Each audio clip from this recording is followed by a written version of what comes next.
Hello, I'm Russell Haythorne with Denver 7, and welcome to Denver Decides. This community partnership is dedicated to accessible and transparent elections. The partnership includes the League of Women Voters of Denver, Inter-Neighborhood Cooperation, and is presented by Denver 8 TV. Today we are presenting a candidate forum in anticipation of the general election coming up on Tuesday, November 5th. Among other offices, this election includes the candidates vying to be the representative to the 119th U.S. Congress for District 1. District 1 is based primarily in the city and county of Denver. Our format for this forum will follow a basic debate outline with opening and closing statements, rebuttals, cross-examination, and will include responses to questions submitted by the forum organizers.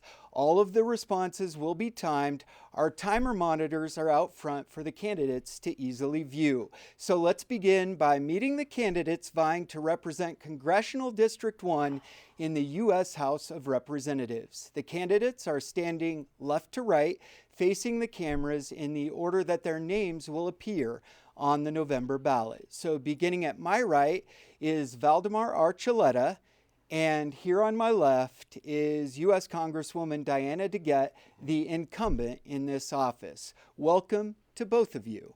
We will begin with 1-minute opening statements from each of our candidates, and we will proceed in ballot order with these statements. So once again, standing at my right, we will begin with an opening statement from Valdemar Archuleta. And Valdemar, thank you very much for being here. Oh, thank you.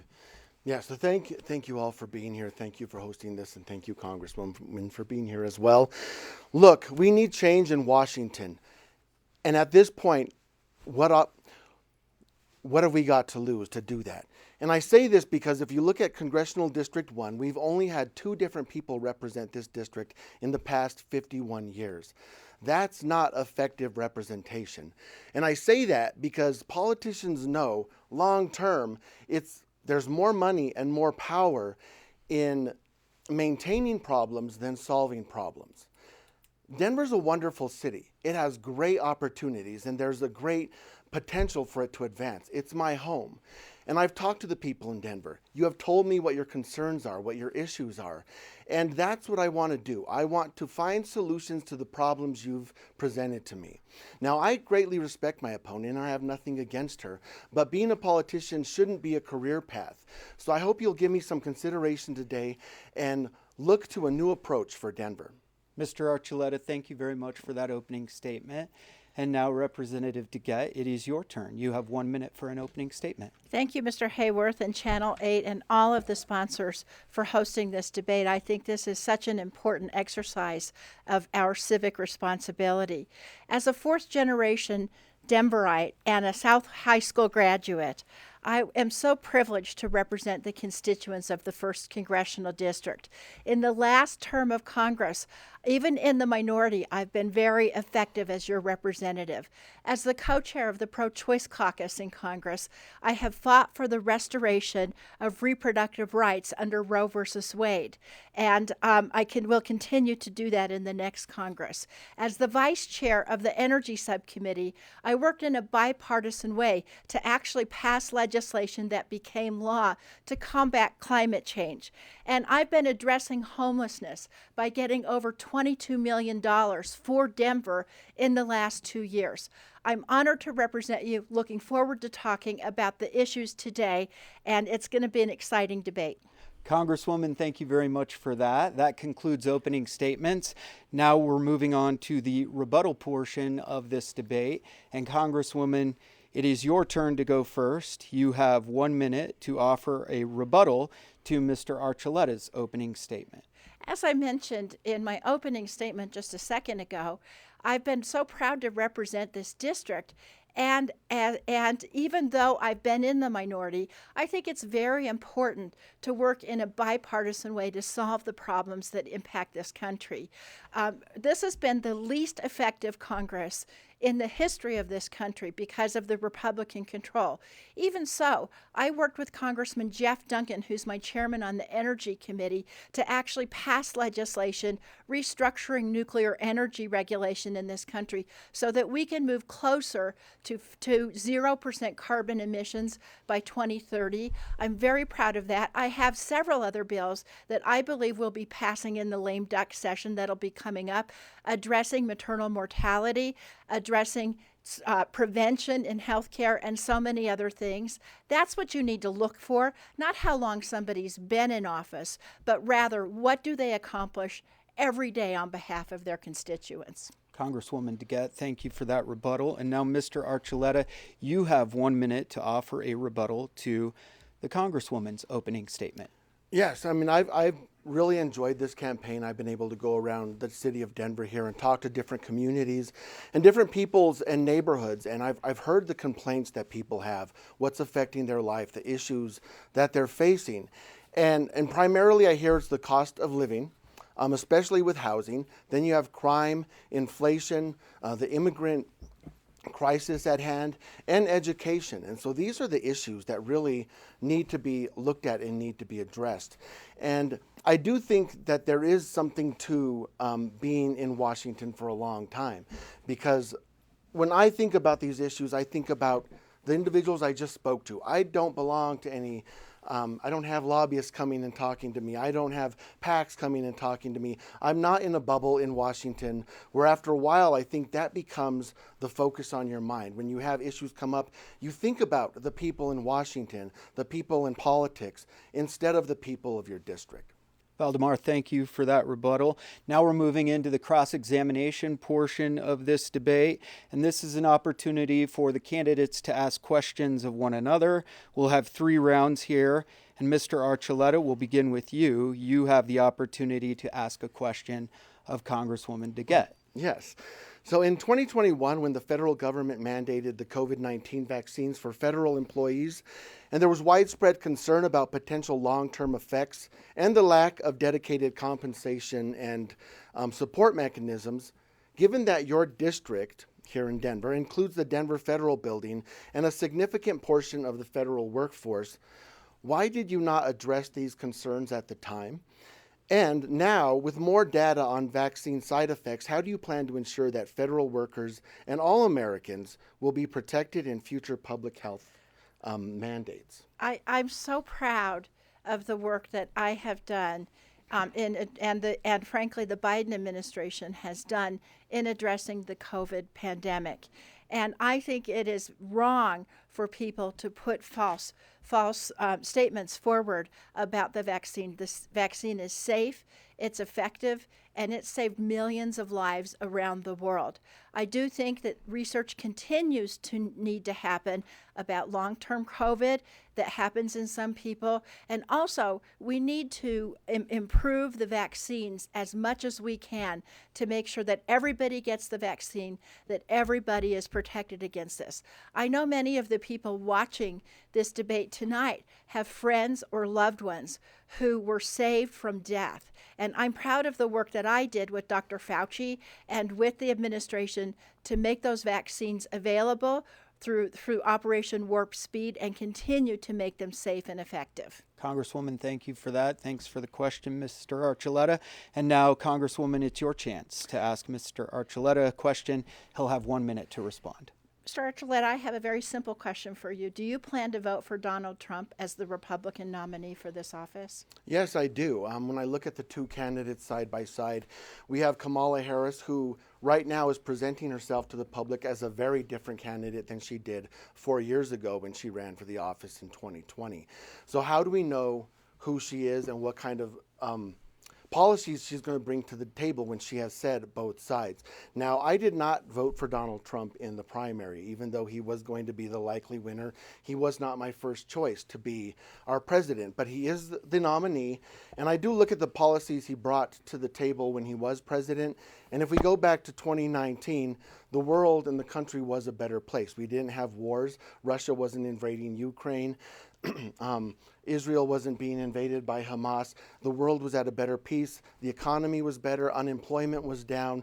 And so, I'll take a few mean tweets and unkind comments if we can get back to that, because I'm not voting for my moral leader. I'm voting for someone to take the lead in the country. Mr. Archuleta, thanks for the response to that. Cross-examination round 2. And now, Mr. Archuleta, you have the opportunity to ask the Congresswoman a question. Yeah, and this is more of a local issue, but I'd like your perspective on it. Denver has been ranking high, even topping a lot of the lists when it comes to crime and drug use. And recent actions by our mayor have reallocated and pulled funding from our already understaffed police department, essentially defunding the police. Do you believe these actions are at least in part responsible for the rise in crime in Denver? Well, you're right, Mr. Archuleta. Crime, these issues that you're talking about are a local issue. And I don't know if any of our viewers have seen, we've got a lot to deal with on the national level right now. We do have some things to do with crime at the national level, and I've supported funding over the years for community policing and other block grants. I think it's important, though, again, not to distort what the record is. In Denver, over the last year, violent crime actually decreased during the first half of this year. Homicides went down by 8%, and violent gun crime is down by 14.5%. Property crime is down by 1/3 this year. Now, look, I still don't think that's good enough, but I think that the mayor, the district attorney, and the chief of police need to work on that. And I think if a candidate for office wants to focus on local crime issues, perhaps running for Congress would not be the best choice for that. Representative DeGette, thank you for that response. And now, Representative, your chance to ask Mr. Archuleta another question, and he'll have 1 minute to respond. Thank you so much. So, Mr. Archuleta, you admitted that you're going to vote for Donald Trump. So I would ask you, if you went to Congress in the 119th Congress, would you vote for Donald Trump's economic policies? It would depend on what the policies are. We would have to look at each one at a time. Now, I am not someone who's going to just toe party lines. I know my opponent here has never really pushed back on her party. I'm known for pushing back on my party. If you go back to June of this year, I rejected the endorsement from our state party because I didn't agree with an email they sent out and the way they were representing themselves. So I want to do what's best for the people of Denver, not what's best for Donald Trump, not what's best for a political party, but I want to do what's best for the people. So if a policy is presented in the economic world and it's going to be something that will be good for the people of Denver, then yes, I would support it. If it's not going to be good for the people of Denver, then no, I would be willing to vote no, even if it was going against Donald Trump. All right, thank you both for those questions. One final chance to ask your opponent a question this evening, and this is the third and final round of cross-examination, and Mr. Archuleta, we'll start with you. You can ask one final question of the Congresswoman. All right, so Palestine, Ohio still doesn't have clean water. Lahaina, Hawaii still hasn't had its debris cleaned out. We just had Hurricane Helene come and ravish the country. It's probably the most deadly hurricane we've had since Katrina. Now we're on the foot of, Hurricane Milton coming in tomorrow. All this, and you demanded in a letter, $3 billion from FEMA go towards migrants. Now Homeland Security Secretary Mayorkas, in a warning, said that FEMA doesn't have enough money to last the hurricane season. All this while we've given $175 billion to Ukraine and $380 million to Lebanon.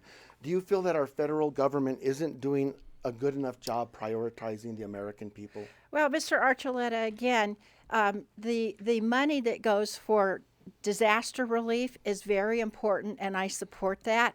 The administration, it's different budget items, and the money that we need for disaster relief is there. I think Congress should go back into session and vote for the money for the disaster relief for the recent hurricanes, but Speaker Johnson has said he's not going to call us back in. I want to go back to your last answer, though, on Donald Trump's economic policy, because I felt like it was vague. Donald Trump has said all of our problems are going to be solved by tariffs. And so I researched that a little bit. The Economist noted that if his tariff policy was going to be implemented, it would add 1% to every single consumer good in this country. It would, quote, inflict significant collateral damage on the U.S. economy. It would cause decreased consumer spending, increased unemployment rates, and worse economic growth. Facts matter. Mr. Gett, you have one more opportunity to ask a question of Mr. Archuleta, and then Mr. Archuleta will have 1 minute to respond. Mr. Archuleta, you just mentioned our aid to Ukraine, and so I want to ask you directly. Ukraine is our ally, and Russia has invaded Ukraine. Going forward, if you were elected, would you vote for additional aid to Ukraine? That's a good question. Yes, what Russia did was wrong. They invaded Ukraine, and Ukraine was the victims here. However, if you look at the amount of money that's gone into going to aid Ukraine, how many people have died already in Ukraine, the lack of manpower that the Ukraine army has, even the commander-in-chief of the Ukraine army has said that there's not going to be any beautiful end to this war.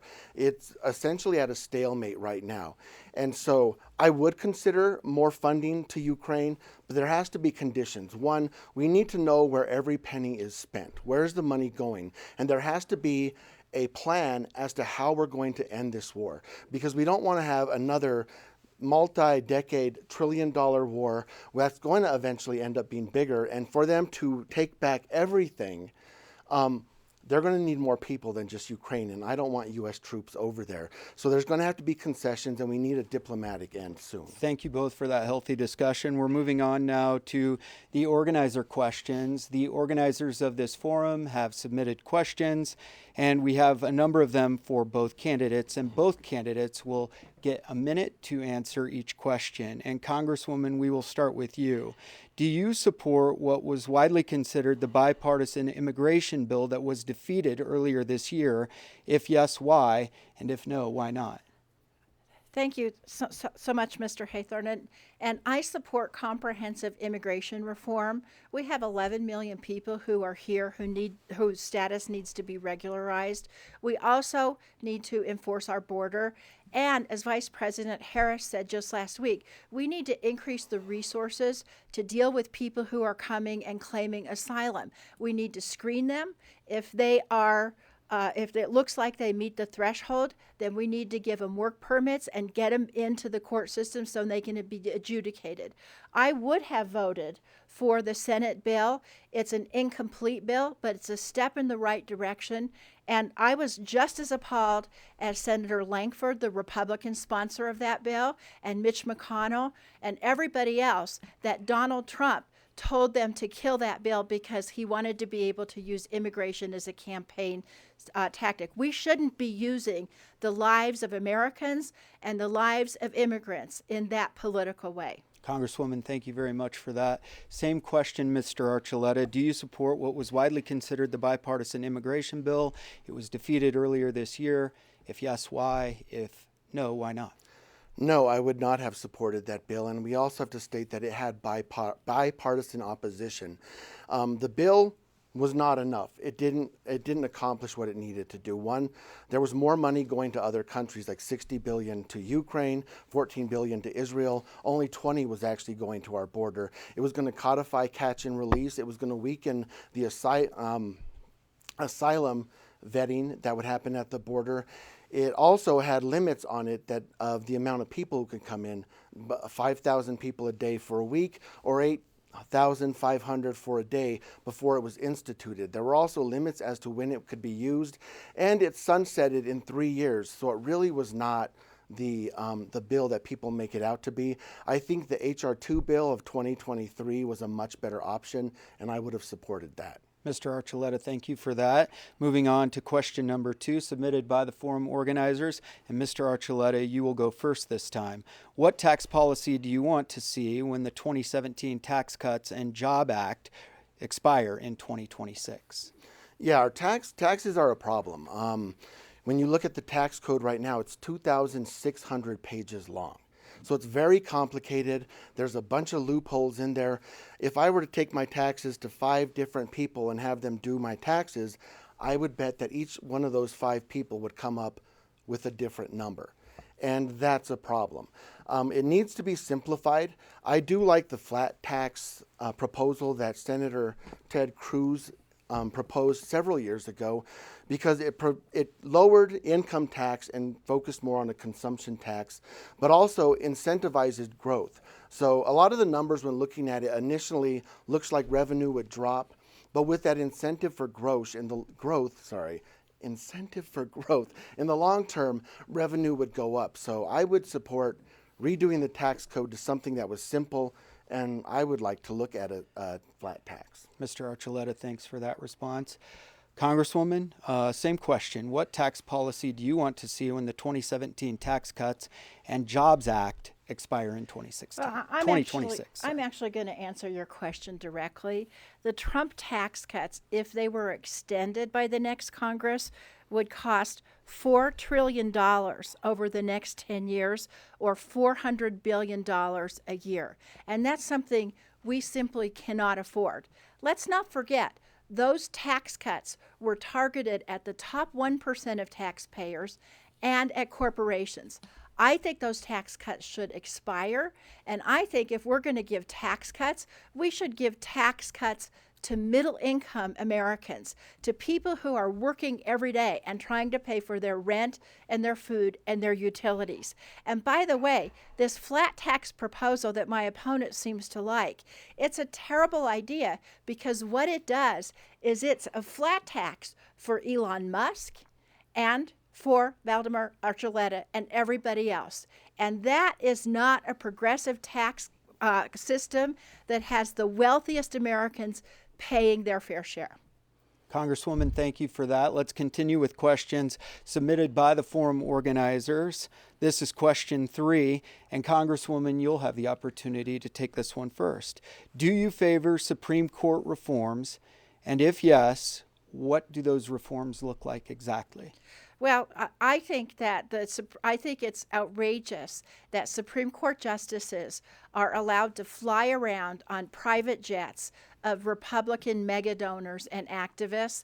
I think it's outrageous that they are allowed to have these very, very lucrative book deals, that they're allowed to have meals and fancy hotels and all of this with no accountability.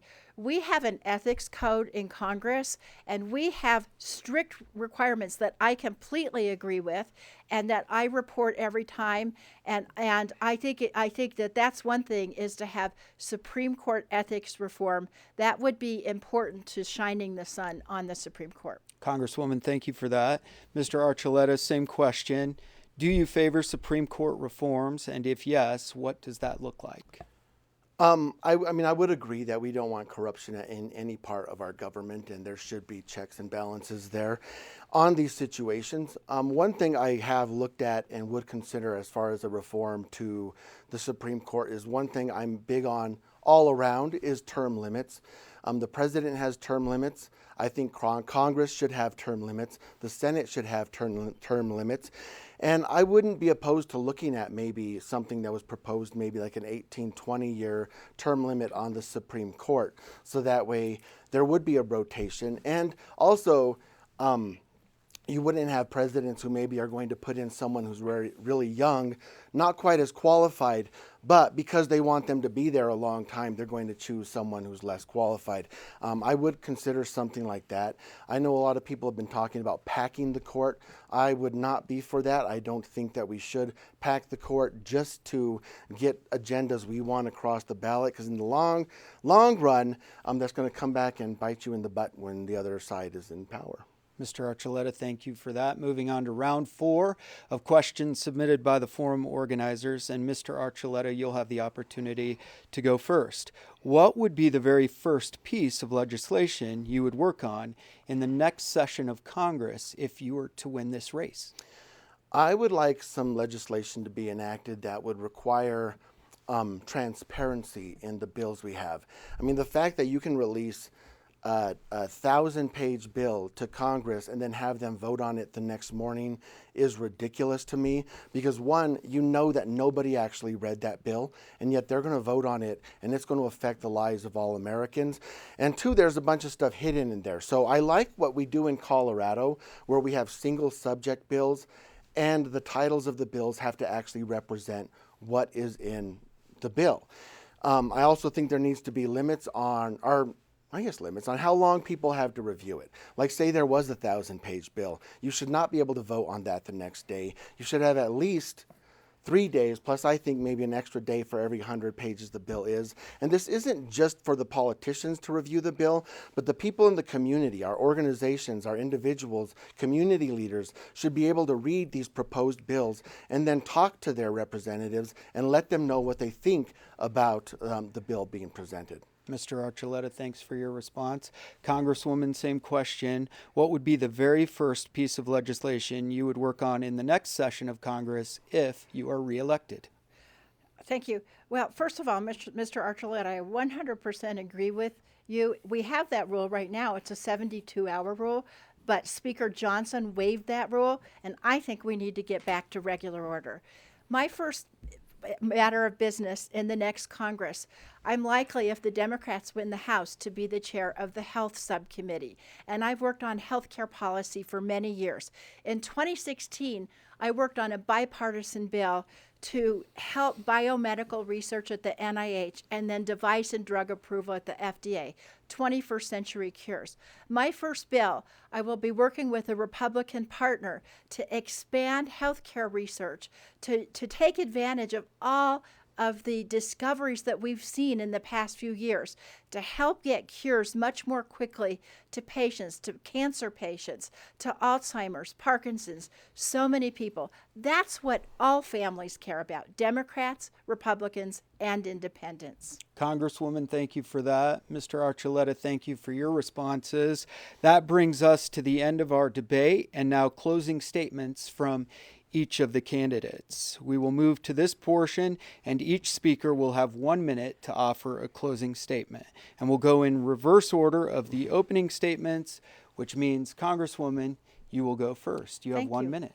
Thank you so much. And again, thank you for hosting this debate. Mr. Archuleta, thank you to you for running. That is really an exercise of your civic duty, and I think it's so important.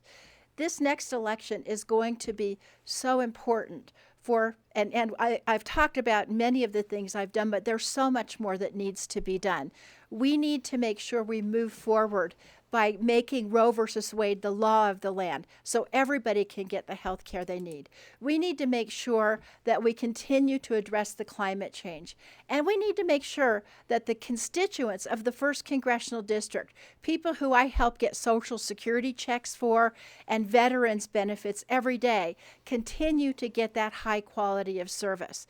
This is a difficult job, but it is so rewarding when you can go in every day thinking, how am I going to work today to improve the lives of my constituents and the lives of all Americans? I ask for your support in November, and I look forward to representing you for the next 2 years. Thank you. Congresswoman, we appreciate the closing statement. Mr. Archuleta, it is your turn. You have 1 minute. Yes, and I'll say it again. I was born and raised in Denver. This is my home. My family, friends are here. I work 2 jobs to maintain my life here. I know what it's like to struggle. I know what it's like to go to the grocery store, hand them your debit card, and be terrified that it's going to be declined. I also know what it's like to have it declined and have to walk out empty-handed. Now, I'm not saying this because I want sympathy. I'm happy with my life and where I am and what I do. I have a great house, 2 dogs, a cat, a yard, and I'm surrounded by wonderful people. But this isn't about me. I have spent the past 10 months talking to people and communities and neighbors about what's affecting them and the problems they're seeing in their life with inflation, the cost of living, and crime really going up in this city despite what some numbers may say about it. And with that is why I put my priorities here is to lower the cost of living and make our neighborhoods safer. Now, I know I'm a Republican. Typically, you don't vote for Republicans, but I've shown that I'm willing to stand on principles and go against my party when I need to. My opponent has not pushed back on her party ever, and as you heard tonight, most of her talking points were about going against Republicans. I don't want to be partisan. I want to represent you, the people of Denver. Mr. And Archuleta. so send me to Washington. Mr. Archuleta, thank you for that closing statement. Again, Congresswoman, thank you for yours. On behalf of the forum organizers, I'd like to thank you both for participating in this debate. And audience, now it's your turn to show your appreciation to the two candidates. You can applaud. On behalf of the forum organizers, I'd like to thank you again. We hope we have given you a fair look at the candidates vying for representative to the 119th United States Congress for District 1. Our thanks also to the Denver Decides partners, which include Enter Neighborhood Cooperation and the League of Women Voters of Denver. Denver Decides is presented by Denver 8 TV. Remember, the general election takes place on Tuesday, November 5th, so be sure you're registered and get out there and vote. For complete election information online, go to denverdecides.org or denver7.com/Denver Decides. Stay with us for more Denver Decides forums coming up. For now, I'm Russell Haythorne with Denver 7. Thank you for joining us.